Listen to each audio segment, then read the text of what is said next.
11 à 12. Et puis je vais sauter lire le verset 17. 1 Samuel chapitre 1er. Verset 11 à 12 et puis verset 17. Elle fit un vœu en disant: Éternel des armées,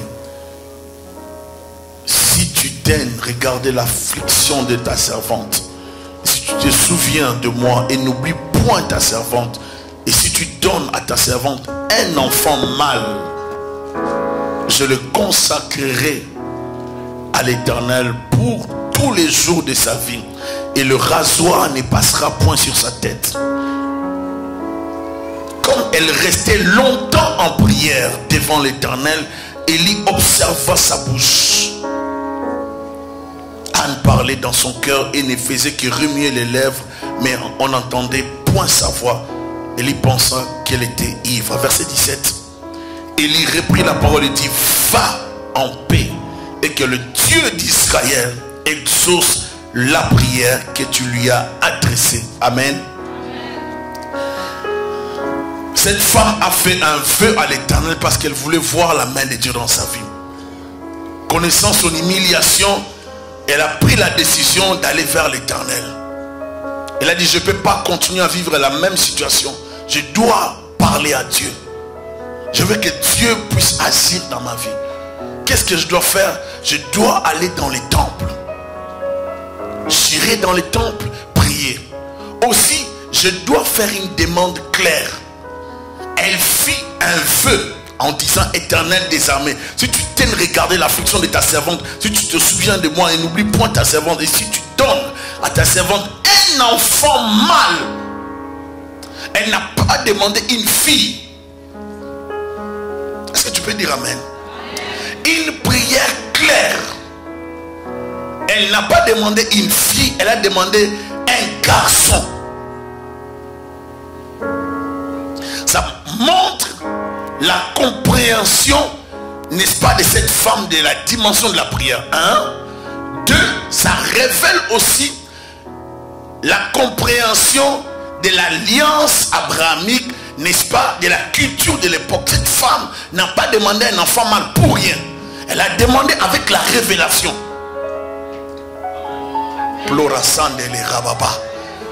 Étant donné que son père a été de la lignée lévitique, elle a demandé un enfant mâle pour aligner cet enfant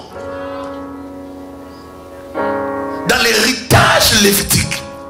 Une femme prophétique, une femme très avisée, elle ne demande pas n'importe comment. Elle dit: un enfant mâle, et je te le consacrerai. Elle a demandé cet enfant, elle a dit à Dieu: je te redonnerai cet enfant. Tu me le donnes, je te le rends. La plupart du temps, les gens oublient que lorsque Dieu donne, lorsque Dieu bénit, c'est pour lui retourner la gloire. La plupart du temps, Dieu nous bénit, nous oublions que Dieu nous donne pour lui.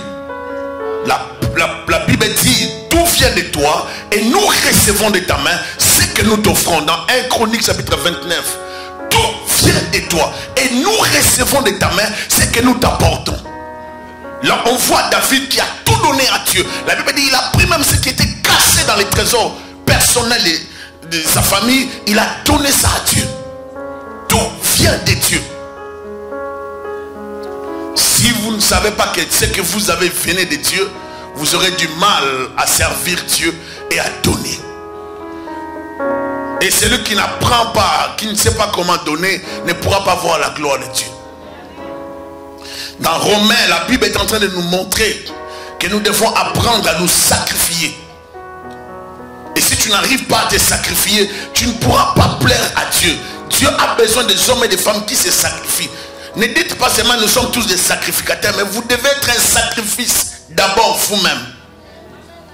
Romains 12, ça veut dire, verset 1, je vous exhorte donc, frères, par les compassions de Dieu, à offrir vos corps comme un sacrifice vivant, saint, la qualité de ce sacrifice, agréable à Dieu. Et ce qui sera de votre part un culte raisonnable. Est-ce que vous me suivez? Alléluia. Ne vous conformez pas au siècle présent. Peuple de Dieu, ne nous perdons pas. Dieu nous a tout donné dans les Écritures pour que nous puissions les servir. Alléluia. À offrir vos corps comme un sacrifice vivant, saint, agréable à Dieu, ce qui sera de votre part un culte raisonnable. Avant de dire que tu es serviteur de Dieu, donne-toi comme un sacrifice à l'Éternel. C'est-à-dire, ton corps appartient à Dieu, ton temps à l'Éternel, ton argent à l'Éternel, ton intelligence à l'Éternel, ta force à l'Éternel. Tout est à Dieu. Ainsi, si tu comprends cette dimension, que tout appartient à l'Éternel, donc lorsqu'il te demandera ton Isaac, tu n'auras pas de choix que de lui redonner ton Isaac. Pourquoi? Parce qu'Isaac venait de Dieu. Alléluia. Anne a compris ce que Dieu avait fait avec Abraham. Anne a réalisé cela. Elle a compris que Dieu avait visité Abraham et sa femme était stérile. Elle ne mettait pas au monde. Mais lorsque Dieu l'a béni, Dieu a demandé à Abraham le même Isaac. Un enseignement prophétique. Et lorsque Dieu lui donne Isaac, il prend plus tard Isaac pour aller l'offrir à Dieu. Il était prêt à tuer son propre fils. Le fils de la vieillesse. La force de sa famille. L'héritage d'Abraham. Le lendemain, l'avenir de la famille. Il était prêt à sacrifier son fils. Son unique qu'il aimait. Pour Dieu. Jusqu'où tu es prête à aller avec Dieu. On parle beaucoup en langue. Plusieurs personnes pensent que le problème trouve la solution que par les parler en langue. Pas du tout. Chrétien ne fonctionne pas seulement avec la prière, mais ne fonctionne pas non plus sans la prière. La prière est la clé de beaucoup de choses. Mais à la prière, il faut ajouter la consécration. Il faut ajouter les sacrifices. Il y a beaucoup de choses qu'on peut ajouter. Ne t'accroche pas avec le seul moyen que Dieu a donné de la prière. Il y a d'autres moyens encore que Dieu a donné. Et les hommes spirituels comprennent ces choses. Anne était déterminée à avoir un enfant. Elle a demandé un fils. Vous savez, demander à Dieu c'est bien. Mais respecter son engagement c'est autre chose. Quand Dieu nous donne ce que nous avons demandé, Dieu ne nous suit plus, il nous regarde. Mais la plupart du temps, nous les hommes, nous changeons. Quand Dieu te donne, tu changes. Tu n'es plus la même personne. Tu parles un autre langage. Tu n'as plus le temps pour Dieu qui t'a donné l'enfant. Tu n'as plus le temps pour Dieu qui t'a donné le travail. Cette femme a découvert les secrets de l'autel. On ne bâtit pas un hôtel sans la révélation. Il faut avoir une révélation de la part du Seigneur. Et Anne a bâti l'hôtel, n'est-ce pas, par rapport à la révélation qu'elle avait de Dieu. Elle croyait que Dieu allait exaucer sa prière. Elle a fait un feu. Et en Israël, on ne faisait pas le feu n'importe comment. Vous savez, je parlerai rapidement des sacrifices d'action de grâce. Dans le chapitre 1er, toujours verset 4. Le jour où Elkana offrait son sacrifice, il donnait des portions à Pénina, sa femme, et à tous les fils et à toutes les filles qu'il avait d'elle. Et ces sacrifices d'action de grâce, Elkana les faisait naturellement. Alléluia. Il le faisait pour la famille. Peuple de Dieu, il faut développer la vie des sacrifices. Alléluia. Les actions de grâce ne sont pas des actions de grâce qu'on donne à la fin de l'année. Les actions de grâce, ce sont des remerciements continuels. À chaque action de Dieu dans ma vie, je lui dis merci. Et ce sont des actes qui provoquent Dieu à faire encore mieux. Quand Christ a guéri les 10 lépreux, il s'attendait à ce que les 10 retournent vers lui. Mais il n'y avait qu'un seul. Dieu a besoin qu'on lui dise merci. Par moment, Dieu n'a pas besoin d'un merci seulement verbal. Le merci verbal doit être accompagné d'une action. Là, il n'y a plus d'amen. C'était presque en Israël que si Dieu te donnait un enfant, tu ne viendras pas au temple avec l'enfant les mains vides. Tu viendras au temple avec l'enfant avec une offrande. Si tu es pauvre, tu auras l'offrande des pauvres. Mais tu dois donner. Il n'y a pas d'excuse pour la pauvreté. Oh, je n'ai pas d'argent. Donne ce que tu as, ce que Dieu te demande. As-tu quelque chose chez toi? Le prophète voit la femme qui n'avait que la farine et puis de l'huile, il dit, donne-moi d'abord que je mange. C'est trop méchant. On peut dire ce type, c'est un voleur. C'est un bandit prophète, ce prophète. C'est un assassin, il n'a pas de cœur. Regardez le prophète de ces temps. Mais il n'a pas suivi son témoignage. Par moment, vous allez protéger votre témoignage, mais ce témoignage sera sali malgré votre bonne volonté de le protéger. Dieu t'oblige à demander à une femme veuve en Israël. Les veuves en Israël portaient des tuniques, des habits qui les différencient des autres femmes. Donc il avait compris que c'était une veuve. Mais il a demandé quand même, donne-moi que je mange d'abord. Et moi j'ai ça pour moi et mon fils. Que je mange d'abord. En retenant certaines choses, vous allez bloquer votre bénédiction. La libéralité est la clé qui permet à plusieurs personnes de voir même des anges. Le surnaturel ne vient pas toujours par la prière, aussi par la libéralité. En posant des actes de libéralité, vous allez retenir un ange qui va vous attendre pour ramener l'offrande. Est-ce que je parle à quelqu'un? Vous n'allez pas provoquer les surnaturels seulement en parlant en langue. Vous pouvez provoquer les surnaturels par l'offrande. Dieu est prêt à attendre une offrande. Dieu est prêt à patienter que tu aies cherché l'offrande et que tu ramènes. Est-ce que je parle à quelqu'un? Lisez l'histoire de Gédéon, lisez l'histoire de Manoah, que vous allez voir ce que Dieu a fait. Dieu attend ton offrande. Tu dois te sacrifier à Dieu. Tu dois être comme un kamikaze pour Dieu. Ta vie appartient totalement à Dieu. Tu es une exclusivité divine. Tu es d'abord l'offrande numéro 1 que Dieu a, c'est toi. Si toi tu appartenais à Dieu, tu appartiens à Dieu, c'est-à-dire même ta bourse devient du coup à l'éternel. Mais si ta bourse a des problèmes, c'est parce que tu n'appartiens pas à l'éternel. Tu es encore libre. Moi j'accepte d'être un esclave de Jésus-Christ. Est-ce que je parle à quelqu'un? L'église a besoin des esclaves de Jésus-Christ. Tu dois être un esclave de Jésus. Est-ce que tu comprends le terme esclave? Tu n'as pas de volonté.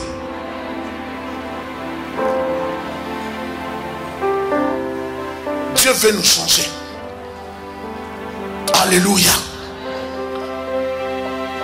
Dans Deutéronome 23, on nous parle comment il faut faire le vœu. Quand tu promets, tu dois exécuter ta volonté, ta promesse.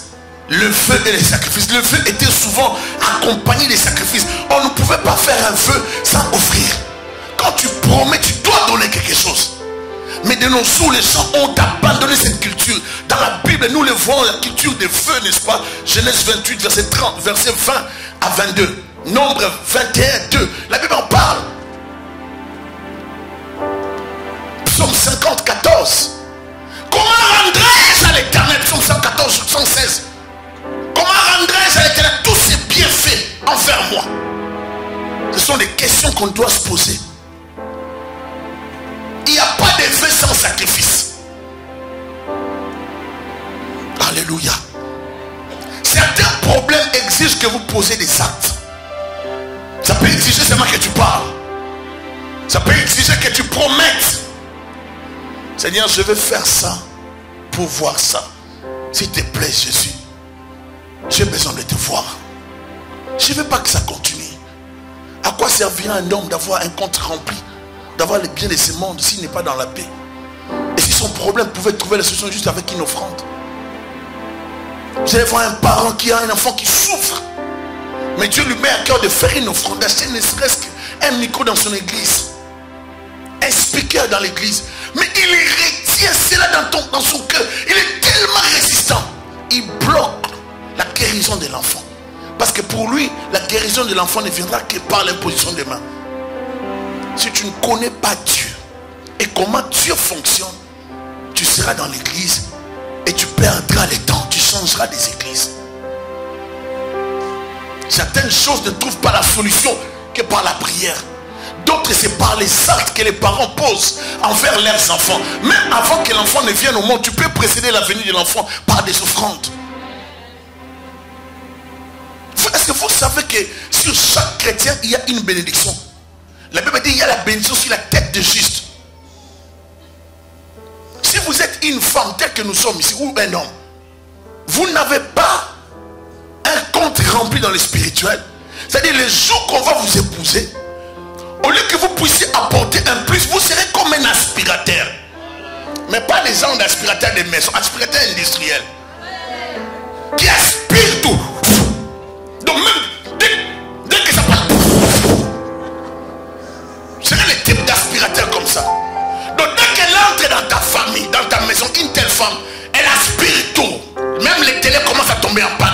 Tout s'abîme parce qu'elle aspire tout. Elle a comme l'eau propre. Tu rencontres un homme comme ça, aspirateur, il aspire tout ce que tu avais à la maison. Si ton compte n'est pas rempli, tu dois bâtir pour remplir ton compte. Tu peux remplir ton compte par ta consécration à l'Éternel. Tu peux remplir ton compte par les services à l'église, à l'Éternel. Tu peux remplir ton compte par la vie de prière. Tu peux remplir ton compte par les dons, la libéralité. En servant Dieu à travers un homme de Dieu, à travers ton église, tu rempliras ton compte. Alléluia. Quel est votre poids spirituel aujourd'hui? Lorsque vous vous regardez, vous avez quel poids? Vous êtes dans quel cadre? Poids mouche? Poids moyen ou poids lourd? Le monde spirituel a besoin de poids lourd. Ah, quelqu'un ne m'a pas compris. Le monde spirituel ne fonctionne pas avec des poids mouches. Non. Certains esprits ont besoin d'un niveau très élevé, un niveau supérieur pour les affronter. Certaines réalités, pour les franchir, pour atteindre certains buts de la vie, ça prend un niveau supérieur. Mais vous devez comprendre les domaines de Dieu. Comment les choses de Dieu fonctionnent. Ça ne fonctionne pas de la même façon. Dieu change les choses. Dieu a plusieurs principes. Et Anne avait compris cela.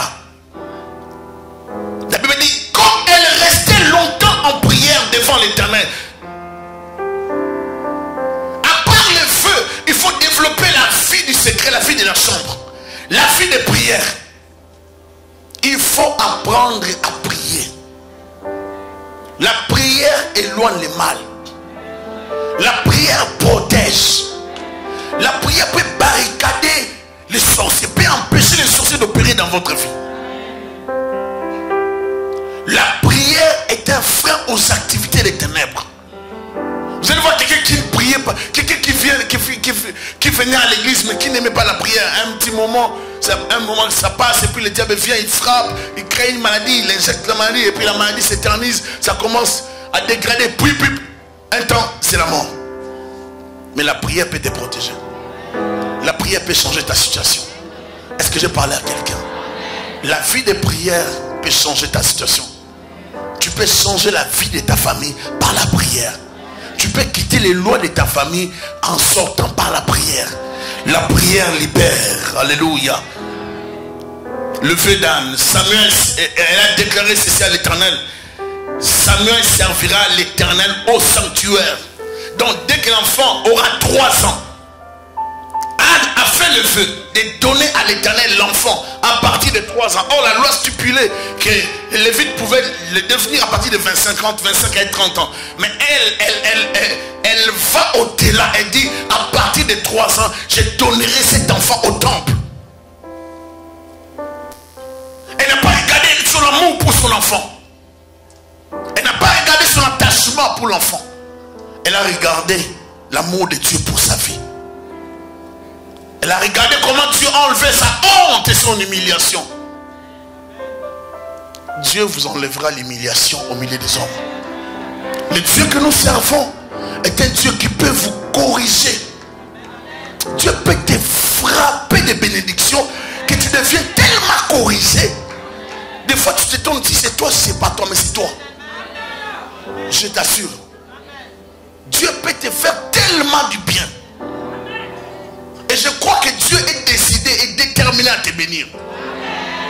Dieu a la détermination de te faire du bien. Tel que Dieu est là, tu es obligé de vivre la bénédiction de Dieu. Tu n'es pas venu en ce lieu pour rien. Tu es venu recevoir des choses. Je vois des démons qui vont partir rapidement. Des choses qui vont prendre place dans ta vie. Le royaume des ténèbres sera fracassé par la puissance de Dieu. Parce que l'Éternel que nous invoquons, c'est un Dieu de tout à coup. C'est un Dieu de tic au tac. C'est un Dieu de réponse à l'immédiat. C'est un Dieu qui agit au-delà de ce que nous pensons et demandons. Je déclare du reste dans ta vie que tu ne seras plus la même personne. Tu oublieras la honte de ta jeunesse. Tu oublieras les années qui ont été dévorées par les sauterelles et les génèques. Je t'annonce des années de gloire, des années de changement. J'annonce un avenir glorieux à quelqu'un. J'annonce un avenir de bénédiction et de paix. Est-ce que je parle à quelqu'un? Dis à ton voisin, je suis venu recevoir ma part. Reprends ta place. Je ne serai pas long.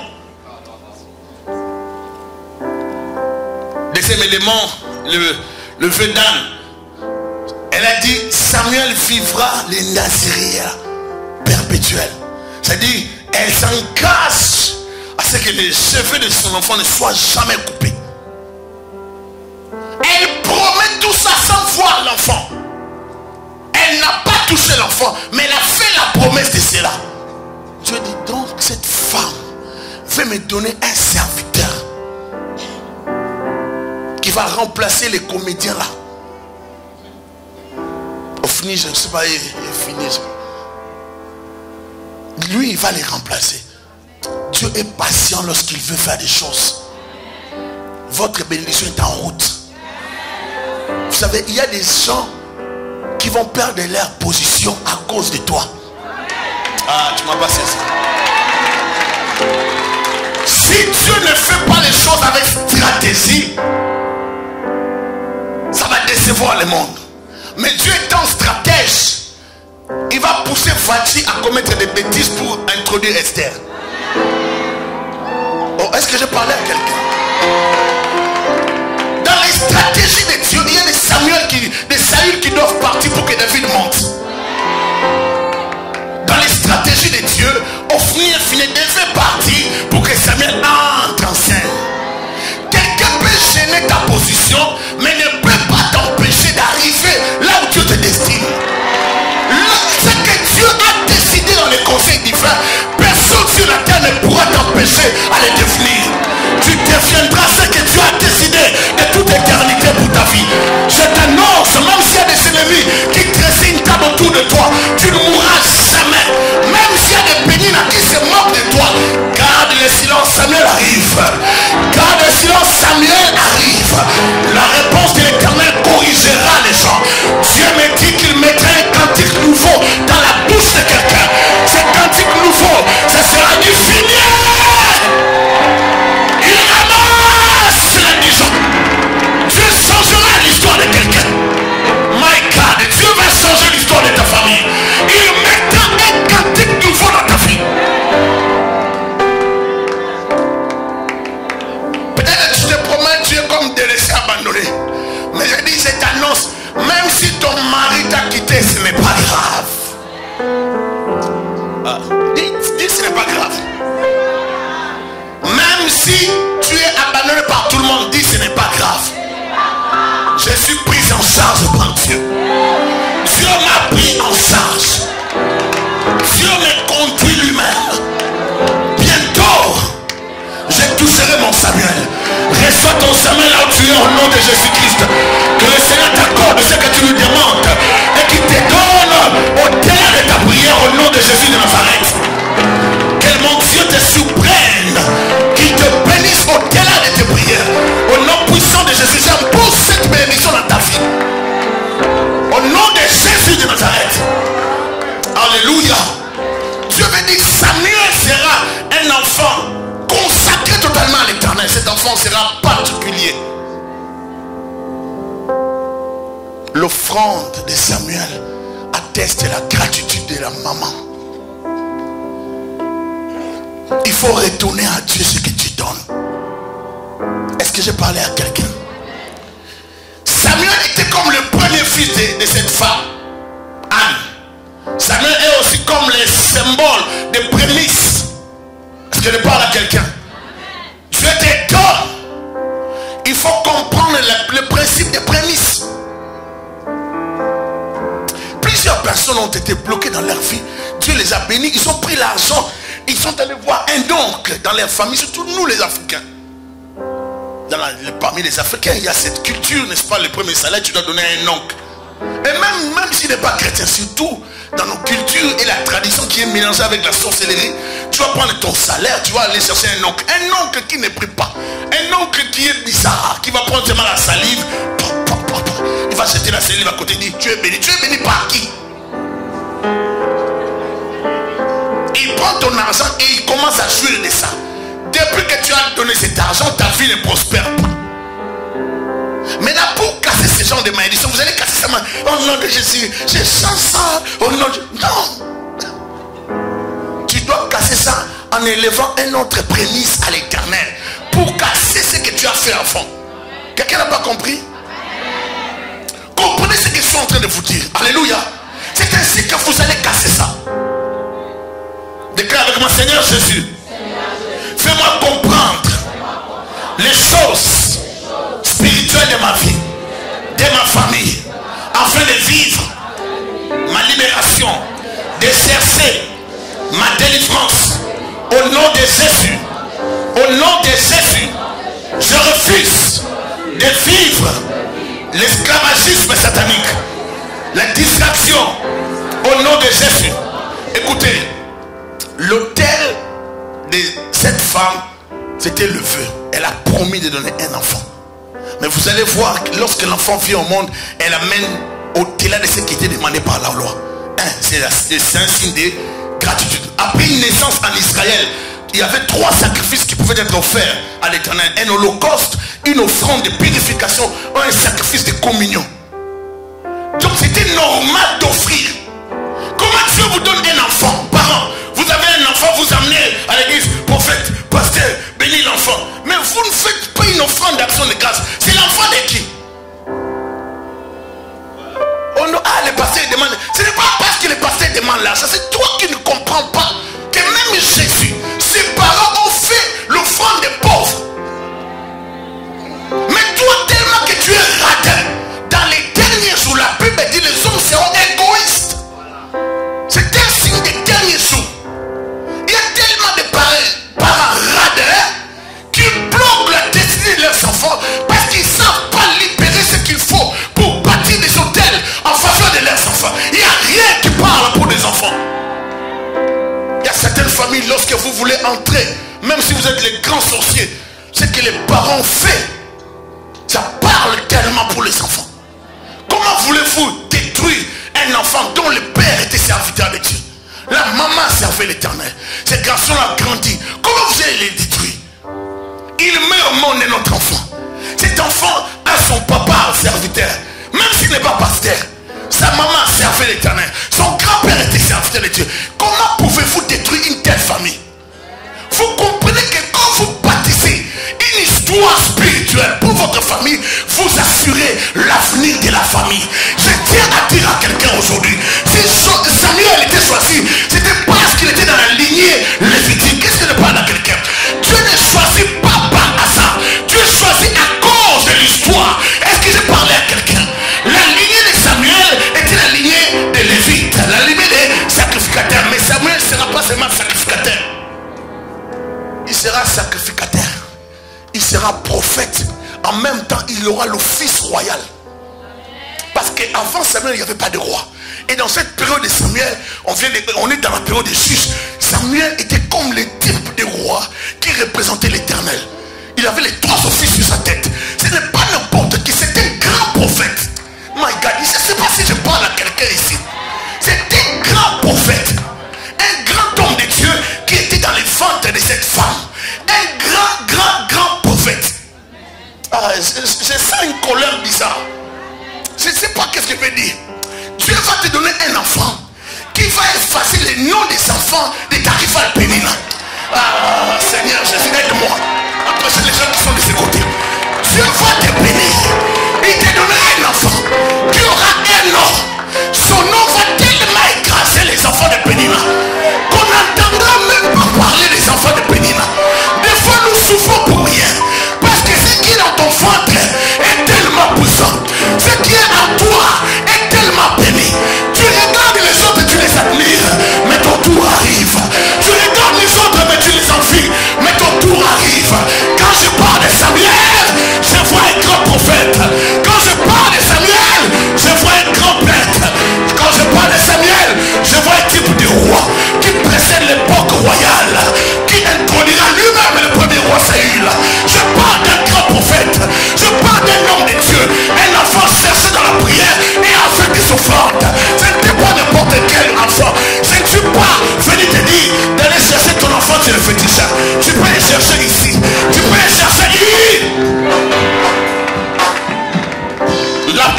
que Dieu peut tout te donner.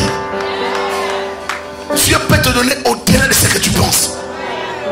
Vous savez que Dieu... Est-ce que vous savez que Dieu peut vous bénir? Alléluia. Dieu peut te donner ton mari. Cherche ton mari ici dans la prière. Oh, je libère les mariages quelque part ici. Lève-toi, toi tu as mis la main bouche. Lève-toi, toi. Oui, oui, toi ma soeur.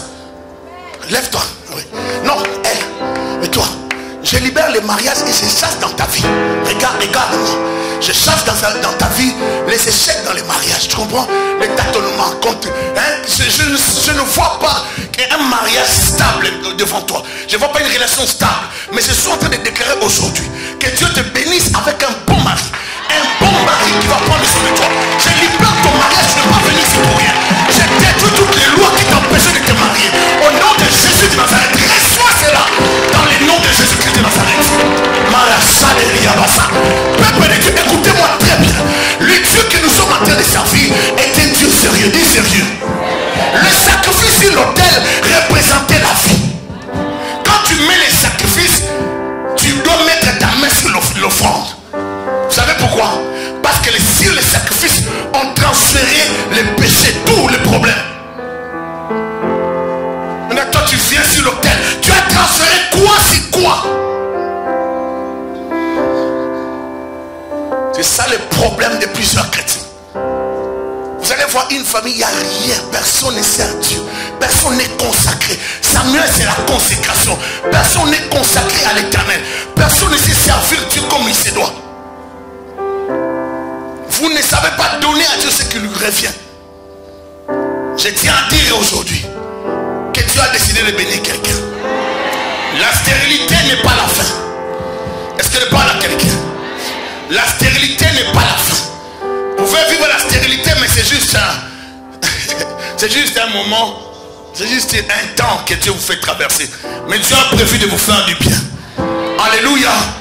Vous savez, dans l'histoire de Dieu, Dieu a toujours béni certaines personnes stériles. Si vous êtes stérile, c'est parce que Dieu garde en vous ou prépare en vous un Isaac. Isaac, ce n'est pas n'importe quel enfant, c'est un enfant glorieux avec une destinée bénie. Alléluia. Alléluia. Si vous êtes stérile, c'est parce que Dieu vous a donné Joseph. Mais vous ne savez pas que Joseph sera le type de Messie qui va, n'est-ce pas, précéder les autres en Égypte afin de sauver toute une famille, toute une génération et pour permettre plus tard la croissance démographique d'un peuple. Joseph, ce n'était pas n'importe qui. C'est le fils numéro 1 de Rachel. Est-ce que je parle à quelqu'un? La stérilité que tu traverses peut prendre fin lorsqu'on parle, n'est-ce pas, du Dieu d'Israël. Il dit, dans ton pays, il n'y aura ni femme stérile, ni femme qui avorte. Cette parole, ça ne doit pas être une déclaration seulement comme ça. Tu dois la récupérer dans ta vie et faire de cette parole ta parole. Est-ce que je parle à quelqu'un? Lorsqu'on parle de la stérilité, on ne peut pas oublier Samson. Samson, c'était un enfant qui est venu miraculeusement parce que les parents ont compris, ils ont posé l'offrande. Ils ont eu Samson. Vous voulez que Dieu vous bénisse comment? Abraham a vu 3 hommes passer. Il a dit, attendez, est-ce que vous voulez la crème? Oui. Pendant qu'il demande, il apprête la crème. Sans aviser ces gens. Ils sont venus juste pour la crème. Abraham donne l'ordre qu'on puisse apprêter la viande. Peuple de Dieu. Plusieurs, à cause de leur hospitalité, ont hébergé, ont reçu. Même les anges. Alléluia. Un jour, le père de Jean-Baptiste était dans les services. Il pensait que c'était comme tous les jours. Ces jours-là, c'était terrible. Et Dieu lui parle. Il y aura un enfant. Il essaie de décider. Il reste muet. Tu parles plus. Seigneur, fais en sorte que cette personne qui ne croit pas reste bouche cousue. Parce que personne ne t'empêchera de voir Jean-Baptiste venir. Parce que ce sont des enfants miracles. Certaines stérilités sont des signes de Dieu dans ta vie pour te permettre d'avoir un Jean-Baptiste, un Samuel, un grand homme. J'annonce des grands hommes, des grandes dames. J'annonce des miracles. Parce que Dieu ne peut pas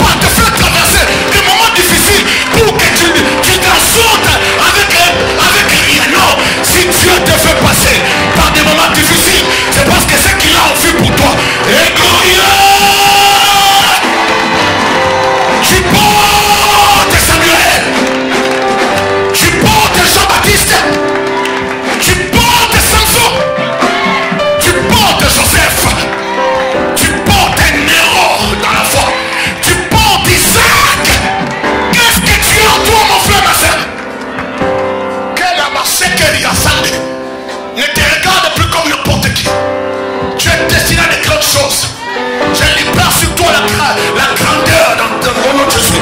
Je libère sur toi des grandes choses. Je te bénis dès que tu es blacasita rabaké. Mande broko rabasita. Je te bénis, je te bénis, je te bénis. Ma soeur, sois bénie. Dieu veut te bénir aussi. Alléluia. Mais si on te demande d'augmenter la vie de prière et d'arrêter avec la colère. La colère, c'est quelque chose qui te détruit. Ma cible qu'elle y a sindo roboska. Est-ce que tu m'entends, ma soeur? Mayoka rabasite rebesa. Ma globo aussi que ma soeur vient. Viens, toi viens.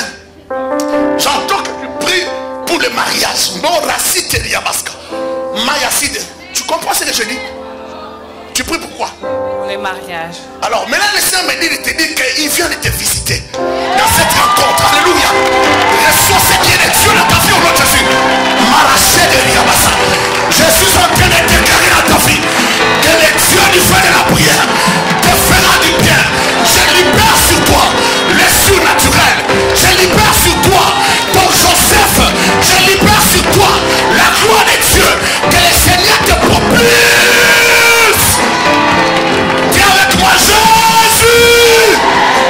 C'est le nom qui me donne la force. C'est le nom qui me protège. Dis encore Jésus. C'est le nom qui terrasse les démons. Lorsqu'on parle de l'homme de Galilée, la sorcellerie de ma famille campe. Lorsqu'on parle de Jésus-Christ de Nazareth, les démons de ta famille paniquent. Dis encore Jésus. C'est l'homme le plus fort, le quatrième homme de la fournaise à dents de feu. C'est ce qu'on parle encore de Jésus qui te libère.